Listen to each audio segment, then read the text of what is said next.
We are now on number 72, and I'm going to go back to another retro character, and in fact, not just any retro character, not just any retro franchise, but I'm going to be going back and doing a second potential character from the game from the NES, Pro Wrestling, and I have already done one character from that game so far. For those of you who've been keeping up with my series back, like in the 10 range somewhere, I did do Starman.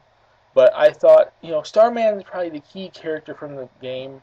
You know, probably the most iconic, more popular character. But there is one other character that's basically almost as iconic and as popular as him. Almost on the same level. These are like the two lead main characters, I believe, from the game. And that character is Fighter Hayabusa. He's basically the Strong Man Puroresu, wrestling character. Why would I think he would make sense, at least in comparison to his own like character from the game, like the other pro wrestling character I named, like Starman? Why would you know Fighter Hayabusa make any sense for this game? Well, he does. He is iconic. He is a classic character from pro wrestling, which was back on the NES. So I forgot what year it was, but it was back in the 80s. He is pretty popular. I have actually seen him requested. There are people out there that request him instead of Starman. So it's not like Starman gets the entire end of the deal when it comes to pro wrestling representation. People like picking him for the retro character for that game. I have seen Fighter Hayabusa represented in people's predictions and thoughts and demands and wants as well. And most of the potential, what he could pretty much offer, like I said, Starman is pretty much like a Mexican like lucha libre, high flyer type wrestler.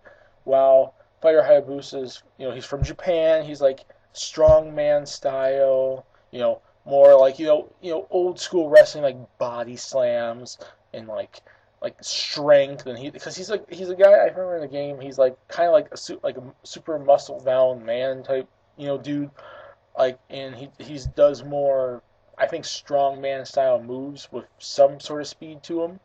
And you can kind of have like his final smash be like a specialty move, like the back brain kick type thing, where maybe he like does this super charged up taunt and just the back brain kick to your head and sends you flying off the stage. I don't know.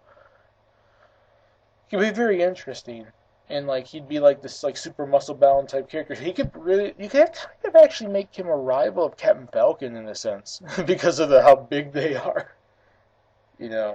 So it'd be very interesting to see him as a potential choice, and